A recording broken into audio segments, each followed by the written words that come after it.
Selamat pagi Indonesia dan selamat datang di Dorma Tekno dengan gua Arif. Sesuai dengan judul, kali ini kita akan ngebahas tentang Realme GT.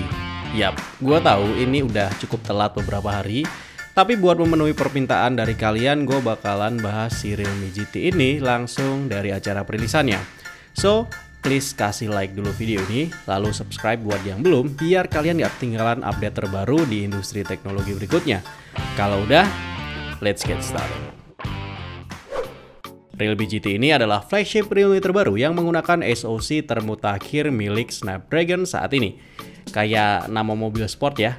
Ya, kira-kira itulah image yang pengen Realme kasih. Sampai-sampai mereka bawa mobilnya di acara perilisan. Jadi udah jelas banget, HP ini benar-benar dibangun oleh Realme buat nunjukin kalau misalkan mereka bisa bikin HP yang gesit dan juga maskulin. Nggak mengecewakan sih, mengingat ini adalah smartphone mereka yang diumumkan dengan kode name Race beberapa saat setelah Qualcomm mengumumkan Snapdragon 888. Realme Race, Realme balap. Akhirnya setelah lebih dari 3 bulan, smartphone ini dirilis juga. Kalau lumayan lama, nanti ya, kita coba kasih jawabannya di video ini. Realme GT ini diotaki oleh Snapdragon 888 5nm.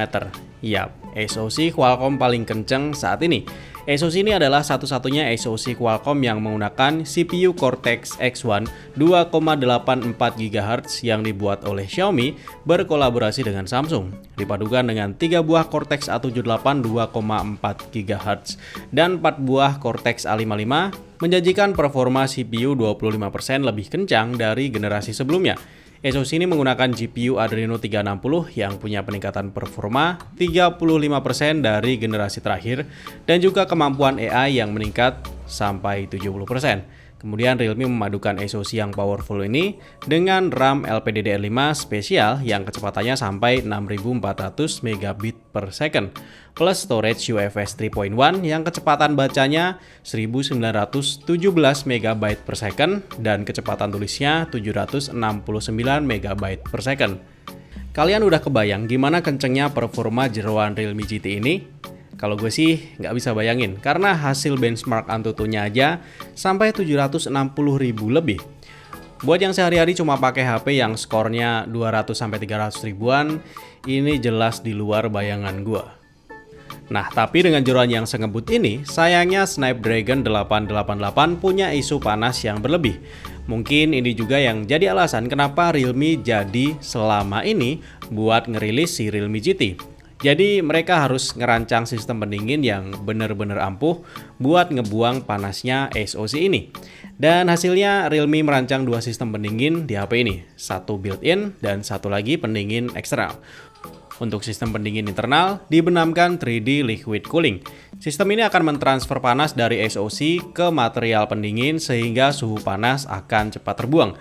Untuk performa pendinginan ketika dipakai bermain game sekelas PUBG Mobile dan Mobile Legends selama 15 menit, tercapai suhu sekitar 36 derajat Celcius. Sedangkan untuk bermain game yang cukup berat seperti Genshin Impact selama 16 menit, tercapai suhu 44 derajat Celcius. Dan jika sistem ini masih dirasa kurang efektif untuk mendinginkan HP, terlebih untuk keperluan gaming dengan grafis berat, kita bisa memanfaatkan sistem pendingin eksternal dengan aksesoris pendingin tambahan bernama Cooling Backclip. Di sektor baterai, Realme GT dibenamkan baterai sebesar 4500 mAh.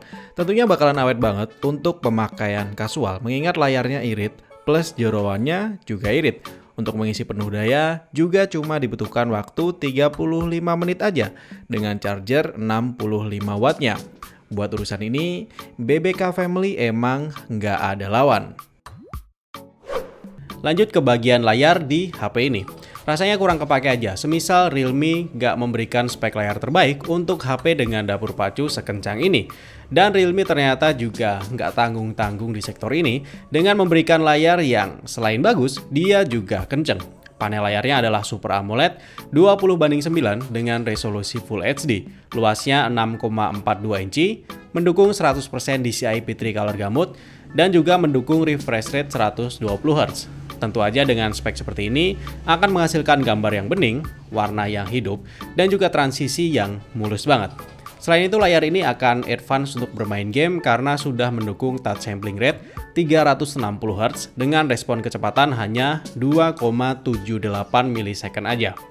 Well, buat fast hand player, ini udah pasti oke banget. Selain itu, layar ini memiliki fitur pemindai sidik jari di balik layar dan penyesuaian kecerahan yang lebih efektif dengan sensor cahaya di depan dan juga belakang. Di bagian bodi, Realme GT tampil dengan desain yang biasalah. Pola dan bentuknya Realme banget, sampai-sampai nggak bikin pangling sama sekali.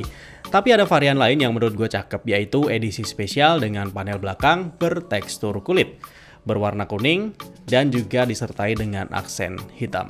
Desainnya kelihatan maco banget lah, ala-ala mobil balap. Buat kamu yang nggak suka warna kuning, ada satu lagi warna putih yang bisa kamu pilih. Tebal bodinya 8,4 mm aja dengan bobot 186 gram. Di dalam bodinya, Realme menambahkan fitur NFC dan juga Tactile Engine untuk menghasilkan getaran 4 dimensi dengan 10 model gelombang getar yang berbeda. Hal ini ditujukan untuk menghasilkan pengalaman game yang realistik. Selain itu, yang gue senang dari bodinya adalah fiturnya yang lumayan komplit. Dia masih mempertahankan port audio 3,5 mm, ditambah sudah berlabel high-res, dan punya dual speaker yang disertifikasi oleh Dolby Atmos. Lanjut ke bagian kamera, Realme GT memiliki kamera utama dengan 3 buah sensor. Sensor primernya menggunakan sensor Sony beresolusi 64 megapiksel. Sensor ini dilengkapi dengan penstabil gambar UIS. Kemudian sensor sekundernya beresolusi 8 megapiksel 119 derajat dan sensor terakhir adalah 2 megapiksel macro lens. Untuk selfie dimenambahkan kamera dengan resolusi 16 megapiksel. Kamera ini dilengkapi dengan mode malam 2.0, algoritme RAW murni, dan foto AI ID. Untuk spek kamera nggak terlalu banyak dibahas, jadi itu aja paling yang bisa gua kasih ke kalian. Sekarang kita lanjut ke bandrol harganya. Realme GT saat ini memiliki dua varian, yaitu 8128 dan 12256. Varian 8128 dibanderol dengan harga 2.899 yuan atau sekitar 6,4 juta dengan harga first sale 2.799 yuan alias 6,2 juta rupiah. Untuk varian 12256 dibanderol dengan harga 3.399 yuan atau 7,5 juta rupiah dengan harga first sale 3.299 yuan atau 7,3 juta rupiah. Gimana menurut kalian soal spek dan juga harga yang dipatok? Kalau misalkan kalian ingat, ini bahkan harganya lebih murah dari Mi 11 kemarin yang dijual mulai dari 3.999 yuan atau sekitar 8,6 juta rupiah. Harga yang emang menggoda banget. Tapi tentu aja di beberapa sektor Mi 11 masih lebih unggul seperti di sektor kamera dan juga layar yang lebih responsif. Jadi buat yang budgetnya rada-rada kurang, Realme GT ini bisalah dilirik. Tapi kita tunggu aja berapa nanti harganya pas dirilis di Indonesia buat kedua HP. Semoga aja harganya nggak melenceng jauh dari harga resmi yang di Tiongkok, terutama buat Realme yang kadang suka terlampau jauh. Langsung aja tulisin di kolom komentar gimana HP ini menurut kalian. Kalau misalkan ada tambahan info, koreksi atau pertanyaan, silahkan langsung tuliskan di kolom komentar. Segitu aja guys videonya. Please kasih like dan bagikan video ini ke sosmed kalian jika kalian suka. Atau bisa dislike 2 kali kalau misalkan kalian gak suka. Jangan lupa subscribe. Ari pamit dan kita akan ketemu lagi di video selanjutnya. Wassalamualaikum warahmatullahi wabarakatuh and bye-bye guys.